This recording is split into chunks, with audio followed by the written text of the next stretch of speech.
welcome to Charts and Hearts. I'm Sarah, and she's Lindsay. And together we're working our way through an epic list of rom-coms in order to find and categorize tropes in the hopes of creating the nerdiest spreadsheet podcasts I've ever seen. And today, as part of our loosely themed month of movies that are the first names of women and also maybe based on something else. Yeah, it's kind of an accidental theme. Anyways, we're doing Roxanne.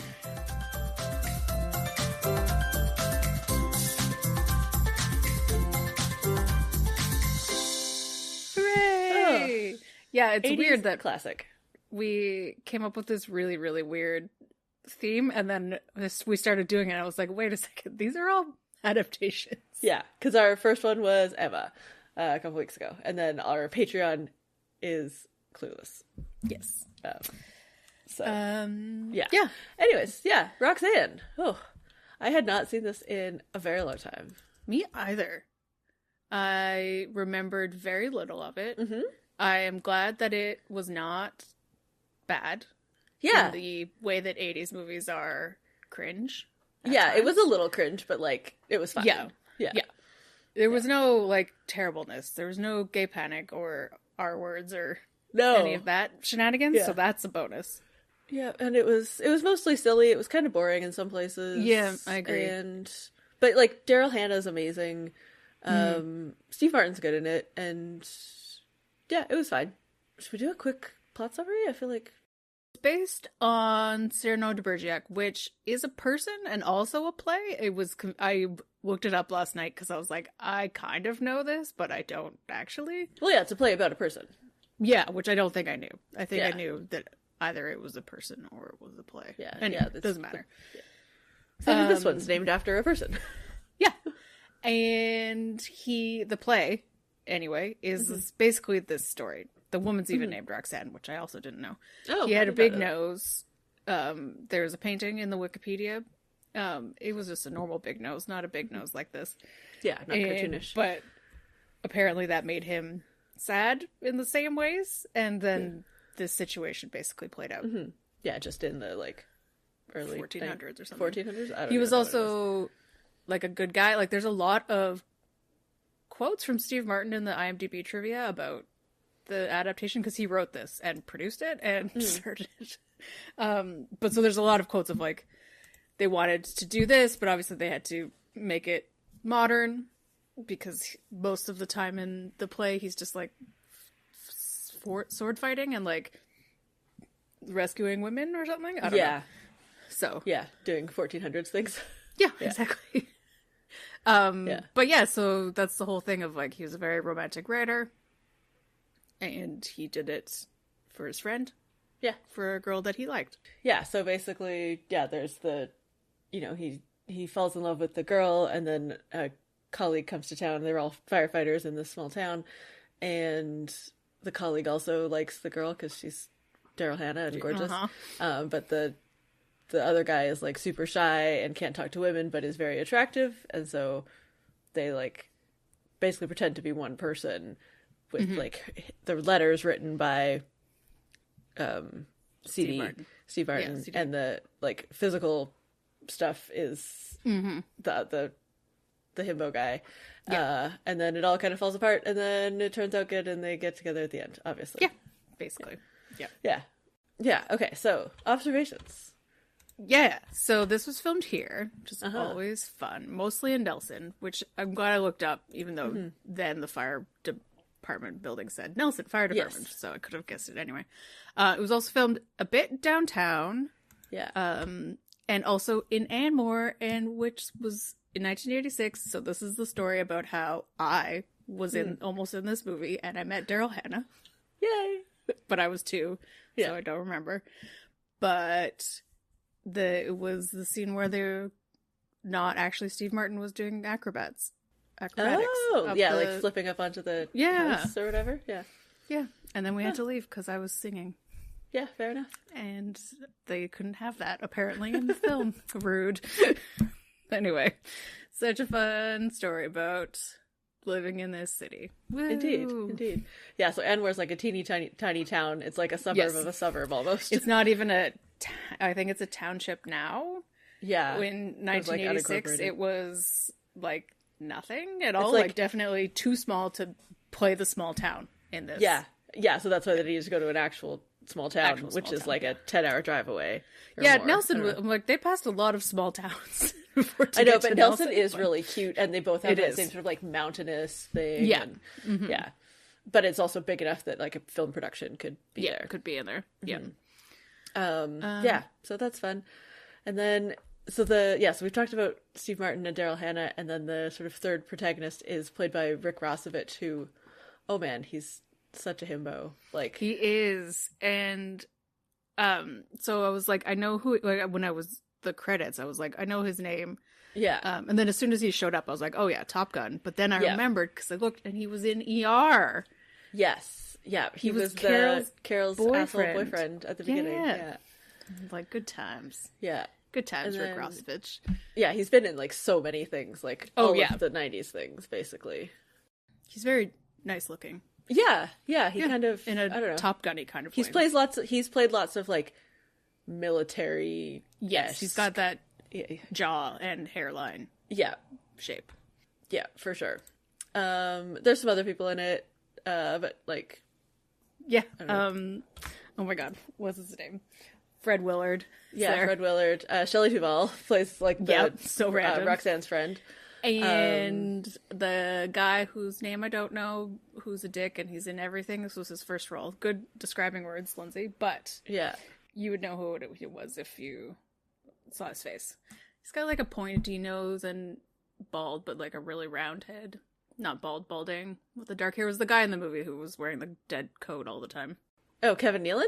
Yeah, that one. Yeah, Kevin Nealon's in it, and there's somebody who looks like somebody else from SNL, but it's not them. Yeah, so this Yeah. is kind of like Steve Martin's like trying to not just be like the SNL or the stand-up guy, but then he also in this movie like spends, I don't know, it's like a 10-minute scene of telling like jokes about having a big nose. Yeah. So I don't know, but he did a pretty good job. Okay, so yeah, this movie, it's an 80s movie. Of course, it's very white. We have like Yes. the token Damon Wayans, and then Who's in it for like 4 seconds. It's Yeah. weird. Like, he's like, if it I wasn't feel like he Damon got cut. Wayans, yeah, if it wasn't Damon Wayans, I would be like, oh yeah, token black guy, moving on. I think it was, I'm sure it was his first role. I don't know enough about Damon Wayans, but it was weird because I was like, oh, credits. He's like in the credits. I'm like, oh, that's cool. And then he was there, and I'm like, and then he was gone. Yeah, I feel like It he was was in it more strange. originally, and maybe it got Probably. cut. I don't know. Yeah. I can't imagine why else. But yeah. So the only person listed on the screenplay is Steve Martin. Obviously, it's based on the play by Edmund Rostand. Yep. But yeah, and then so Steve Martin was super involved in this, which I definitely didn't know until. No, me either, Now. until I looked it up. But like, yeah, it's interesting because he was like, I really want to make a movie that's not SNL, but then Yeah. this year, 1987, Trains, Planes, and Automobiles and Three Amigos also came out. I was like, Yeah. dude, what if you just took a break and leaned into what you're doing? Like, it sounds know. exhausting. Yeah. Yeah. But it was interesting to see, like, because obviously, you know, this is 30, whatever, almost 40 years ago. But you can definitely, like, Steve Martin is he's so Steve Martin. Like, he does, Yes. I would say it's not that he doesn't disappear into characters, but the characters he's really good at playing are very particular, and they have that, like, that sort of physicality, like, Yeah, I think know. that's what it is. He's got, And even now, in Yeah, Only that, Murders, like- he's got the physicality of, and yeah, just like Yeah. he could at any minute break into like Wild and Crazy Guys yeah, exactly. Yeah. of any character. It's just Of it's any not character. physical. Yeah, Yeah, Yeah. the physicalness. Yeah, so Yeah. the character is fascinating of CD. Yeah. So, like, at the beginning, I was like, okay, just baby, stop. Can we give Yeah. him a riddle in or something? Like, yeah. He's a little hyperactive. he's for a sure. little, like, and he tells jokes to no one. Like, he passes people and then keeps telling jokes. Yeah, And I'm just like, this would be a lot to hang out with all the time in a small town. yeah. He's definitely a like personality in this small town. But then as the movie progresses, you're Mm-hmm. like, well, he's obviously compensating because he's hiding his feelings of Yeah. his how he looks. Yeah, and it's like, if they know me for being funny and a really nice guy around town, then I won't just be the guy with the big nose. Just be the guy with the big nose. Exactly, yeah. So and like, that's obviously been a thing, like, his entire life. And like, he's gotten people distracted. And yes. just as the 10 minutes of telling jokes about big noses shows, is like, if I tell the jokes, you can't hurt me. Yeah.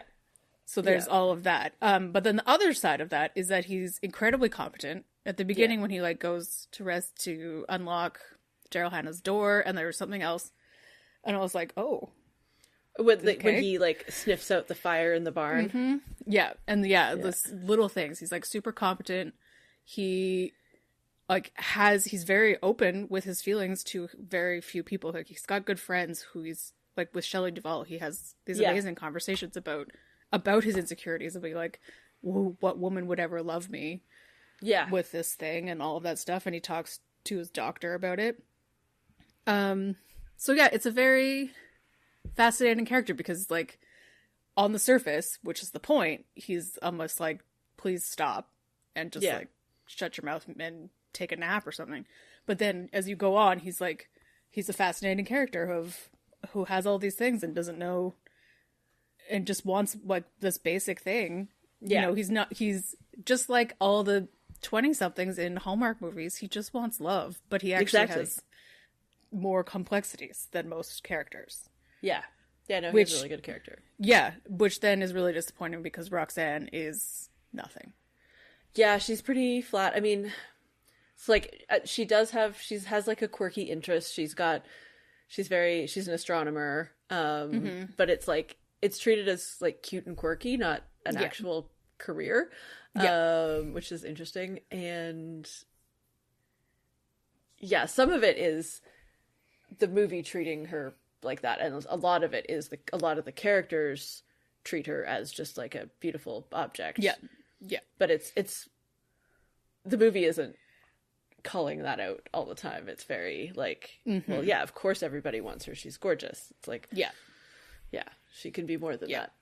Mm-hmm. And she doesn't like have an arc really at all. No, not at all. And but before the hijinks start, her and CD have a good relationship, because they do talk about.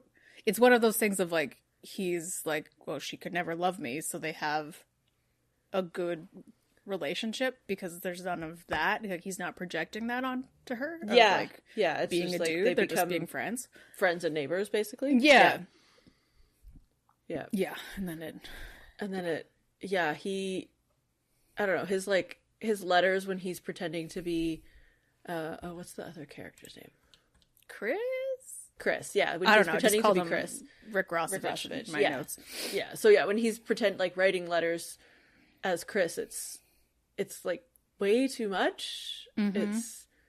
Which I know is, again, it's also the point, but it's just, I don't know, it just feels too much. It doesn't feel natural. It doesn't feel real. It feels like an act, which I guess it's supposed to, but I don't know. Yeah. I found it a lot. Well, I think, like, I have this note later on, but like, I think the problem with it is that then when she meets Rick Rossovich for a date, like, they don't have a normal conversation.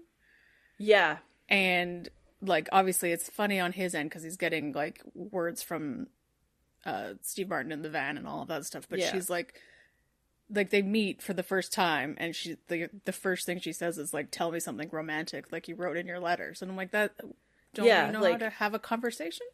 Yeah, maybe that's the bigger issue I have, is like, so CD and Roxanne have like a lot of shared interests, and they're like, they have really good conversations, but then as soon as CD is pretending to be Chris, he takes it to this like over the top like romantic place, and it's not anything particular about her other than her looks. Like, exactly. He woos her and wows her, and she's won over by that, because this is a movie written by men. Yeah. But like, none of the things that he like tells her in those letters are like, it's not about her. It's about her looks, or like how she makes him feel. Mm-hmm. Yeah. And then everything he says when he's pretending to be Rick Rossovich, and she just doesn't like because she's so flat, she's not like, why are you talking like this? Why are you wearing this hat in the middle of July? And or, like, she asks him, but then believes him.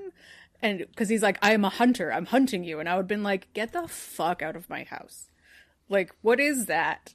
That's not a way to respond to any question. That's weird. Yeah. So weird.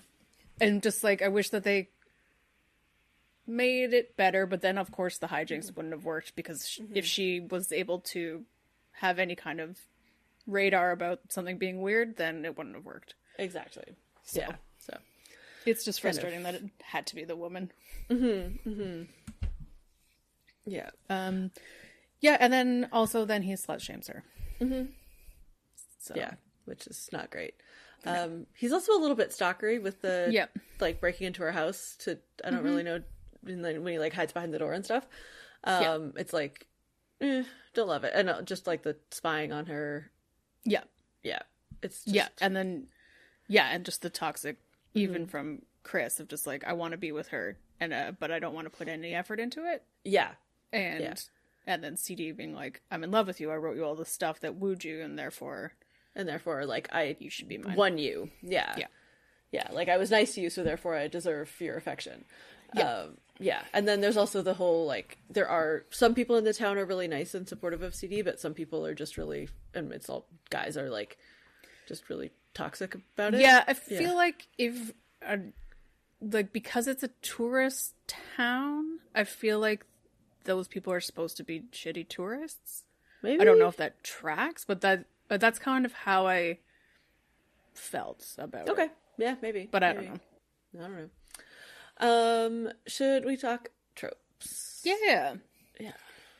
So they have a really fun meet cute. It's really funny because she's naked. Comes to the fire hall naked because she's locked out because her cat's a dick. Which is that's a pretty believable thing. So that's fun. And then there's lots of like fun, like her hiding behind bushes and stuff. And then she's an astronomer and she's gonna like see this comet, meteor, something in the sky and name it after somebody, and she's talking about all that, and then she names it Charlie after him. So but also like I wrote this down at the beginning because it reminded me of IQ, which is which is a better but not great version of the woman scientist looking at a meteor. At least she does math, and the meteor shows up and is like the culminating day. Yeah, because this one the meteor like happened, and she's like, it happened. I'm going away for a week now to look at it, and I'm like, why are you here all summer when the meteor's happening in Arizona?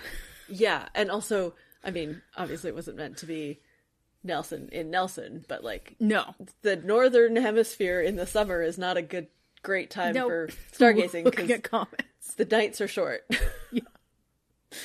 The sun sets at like 9:30. Yep. So don't look too far into that. It was like, how can we make her slightly smart but still make her pretty dumb? Rick Rossovich, even though he's not the actual protagonist, but he is the fake protagonist, is so bumbly. Yeah. But then he like hooks up with the bumbly bartender. With the bartender. So... I don't know if that's like Roxanne he was too intimidated by how smart she was because she was in the bookstore. I don't know. It's weird. I think so, or it was just like, like I'm trying to get this girl, but it's going slow, so I might as well get the other one that's like a sure deal and like less work. Yeah, delightful. We've got the kooky small town. It's very kooky. Very kooky. Fred Willard is ridiculous and wants people to. He like throws an Oktoberfest in July. Yeah, it's very silly. And there's a cow. There's like a barn in the middle of downtown that catches on fire. Like, why is there a barn in? Like, it's a small town, but it's not that small. No. But this is where I wrote like the locals are nice to CD and like not like protect him in a standing up for him kind of way, but they like they just like they give him a straw with the wine glasses. It's very much not actually a disability situation, but it's that kind of thing of like, he's our friend and he's here and want him to live his best Yeah, life. they like accommodate him. Yeah, like he doesn't need to still ask for a straw every time. It's just kind of assumed. Exactly. Yeah. Yeah. The whole point essentially of this movie is it's kind of a love triangle. It's sort of a weird one, but I guess it counts. Yeah. Yeah. And the other whole point of this movie is hijinks and misunderstandings. Oh man, so many misunderstandings. Yeah. Oof. It's kind of a lot. Don't forget though, they rescue a cat from a tree and also from the roof of a building. Yeah. And other places, because they're small town firefighters. What else do they do? What else are they gonna do? There's so many of them. Yeah. And then there's some montages. Of course, there's a very fun bumbling fireman training montage, which I enjoy. Also, so the cute scene where he's writing a letter and the firemen keep coming up through his window because they're stuck on top of the fire hose blast. That's pretty funny. Like, it's that kind of stuff that's just like absurdity stuff that like Steve Martin is one of the only people who would come up with something like that. Yeah, basically. Yeah. And yeah, it's got a lot of 80s like romantic saxophone. Oh man, at the end I was like, this music can only exist in an 80s movie. There's like, you can't even like replicate it now. No. Because you would have it would be an homage or a cheesiness, but that is like full wholehearted of like, you cannot be romantic in this movie without the saxophone. No, like it's before Kenny G was like kind of a joke and was very like genuine romantic. Yeah. Does this movie pass the Bechdel test? I don't probably. Like, she does talk to Shelley Duvall and the bartender who eventually takes sexual hostage. Some of it is talking about boys, but like in a abstractness of like, oh, you dumped your boyfriend. You know what I mean? Like you know, you live in a small town. It's like small town life conversation. Small town life conversations. We live in a small town and there's no interesting men. And some of it is a little bit more of like her job and stuff, but it's not a lot. At the beginning, she spends a lot of time with Shelley Duvall, but is big again. As soon as the romance part starts, she's kind of isolated. And is just alone and being like, oh no, you wrote me a romantic letter. Like, she definitely gets dumber as the movie goes on. Yeah, or like just less focused on her own life. Yeah. Yeah. All right. Well, let's make a pie. Okay. Nose puns. Oof. I don't know, like 45%? Yeah. Yeah. There's a lot. It's kind of weird. Yeah. I am glad though that they made the guy's nose like extremely like it's obviously and it's big and not a very obviously like Jewish or like kind of way referencing a particular ethnicity. It's more Pinocchio than like an exaggerated ethnicity nose. Yeah. They in the trivia is also talks about how they did it and like how they it was the prosthetics guy who like did all the Klingons in Star Trek: The Next Generation. Yeah, but like also like how they like worked with Steve Martin's nose to make it look like it would be and from straight on you can't really tell. Which is fascinating. Okay. Okay, so bumbling firemen, which is hilarious because they're just always there, and I think it's. I think partly because most of them are volunteers, other than like Steve Martin and Chris and like one or two others. It's all like just local volunteer guys, so that is part of it. But it's very funny. Yeah. Okay. 35%. 35%. And so that leaves us with 20% random acrobatics. I don't really understand why. Me either. It's never explained. To flip up onto roofs. Like it's handy. The first time he does it at her house is like, okay, like he's got this skill that helps him climb houses. But then it goes back. It's like a combo of that, but also him being too much of like, look at me. Yeah, kind of, and he's just like uses flipping up houses as part of his physicality.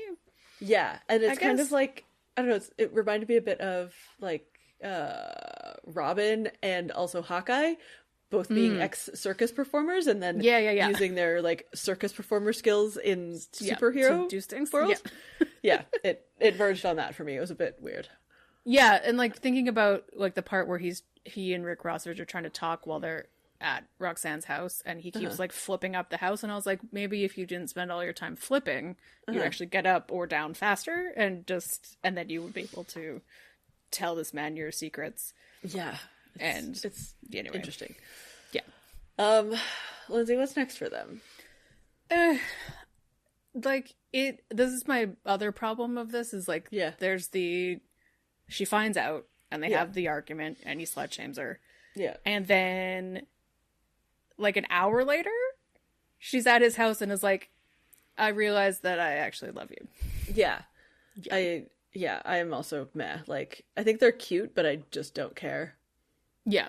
I'm frustrated. Like, at the beginning, when they were having nice conversations about stars and mountains and all of that stuff, then I was like, yeah, I'm into this. Like, they're able to have good conversations. Before she lost her personality in pursuit of a man. Yeah. Yeah.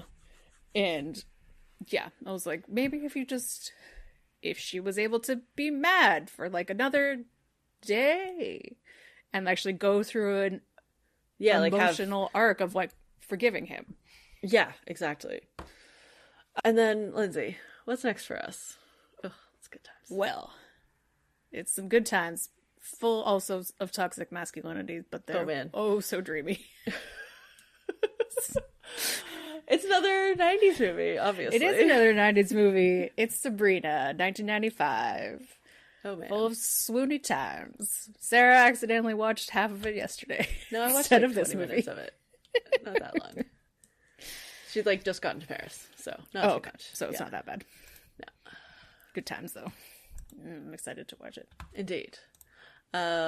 Anyways, that brings us to the end of this episode. We would love it if you could leave us a rating or a review wherever you get your podcasts, and you can find us on social media. We're at Charts and Hearts Podcast on Instagram or Threads. You can head to our website, chartsandhearts.com, where you can submit suggestions for rom-coms and tropes for us to add to the list. And you can check out our Patreon at patreon.com/chartsandheartsclub. As we said, this month we did Clueless. It ruled. That's all I'm going to say about that. That movie's awesome. Still awesome. Icky, but awesome. Uh-huh. Yeah. We would love to know your thoughts on Roxanne and or Cyrano de Bergerac. Your thoughts on Steve Martin as a romantic lead. It's weird. Well, anyways, yeah. Well, I think I just watched this movie too much. And also, he's not a romantic lead in Father of the Bride, but he has romance, especially in Father of the Bride Part 2. So I think I accepted him from a young childhood, maybe? I don't know. Still it's weird. But still. Still weird. Yeah. But yeah, let us know your thoughts. And in the meantime, I have nothing against cute. I just wish I could meet someone with half a brain this time.